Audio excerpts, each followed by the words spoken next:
CCP silences dissidents, rights activists during Trump's visit to China. Sources.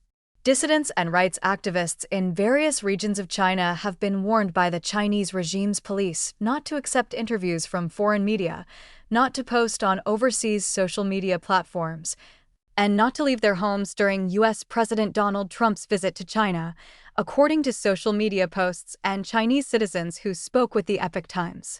Chinese regime authorities routinely tighten control, especially over what they call sensitive individuals, such as dissidents, rights activists, and petitioners, during international events, the ruling Chinese Communist Party's major meetings, or foreign leaders' visits. Gao Yu, a prominent senior journalist who resides in Beijing, posted on X on May 13 that police officers and state security agents visited her home on the same day and told her, "Trump is about to arrive." The authorities' directive is that you should refrain from posting on X for the next few days. She wrote that she refused to comply and that for the next 3 days, the authorities would continue to enforce restrictions the same as during previous U.S. presidential visits to China, and that she would not be able to leave home. Liu, a rights activist in Beijing who gave only his surname out of fear of reprisal, told the Epoch Times on May 14 that a deputy director from the local police station came to his home and warned him not to grant interviews to foreign media and not to post comments on X because the current period is particularly sensitive. He further warned me not to leave Beijing for the time being or to wander around the embassy district, Liu said. Petitioners threatened.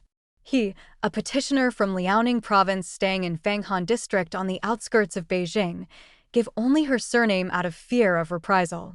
She told the Epoch Times that public security officials have recently warned her multiple times not to enter Beijing during Trump's visit.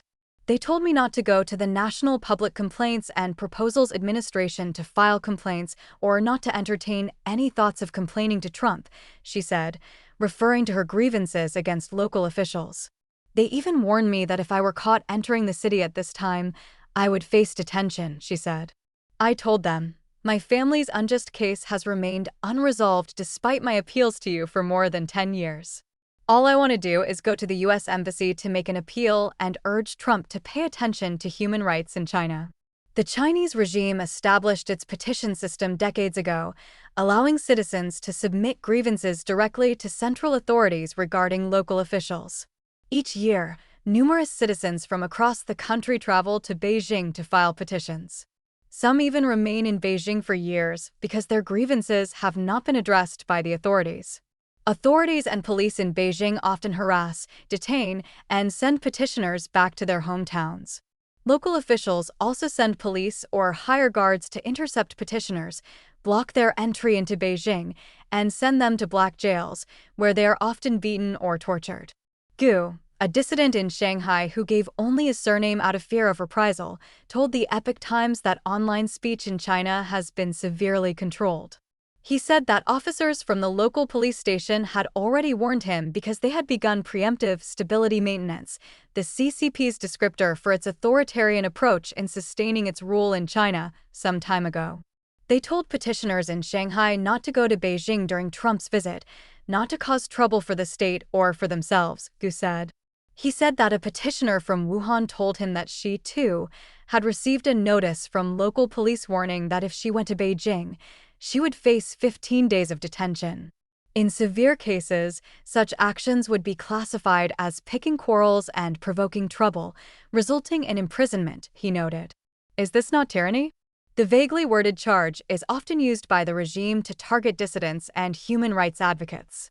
Gu said the authorities are afraid that someone might post content online or give interviews to foreign media. He also said the police warned him not to discuss topics related to U.S. China relations or the country's leaders, not even to offer praise. Petitioners welcome Trump. Prominent rights activists Tian Ya, Wang Guoping, and Dong Kuei-hung are from Jilin province and have lived in Beijing for years to seek justice for their families and themselves.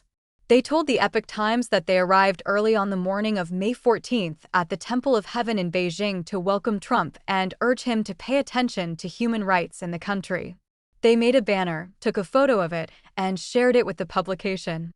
Meanwhile, at 9 a.m. on May 14th, the second day of Trump's visit, more than 100 petitioners had already been detained and brought to the holding hall of the Fuyao Street police station in Beijing to await processing and return to their hometowns.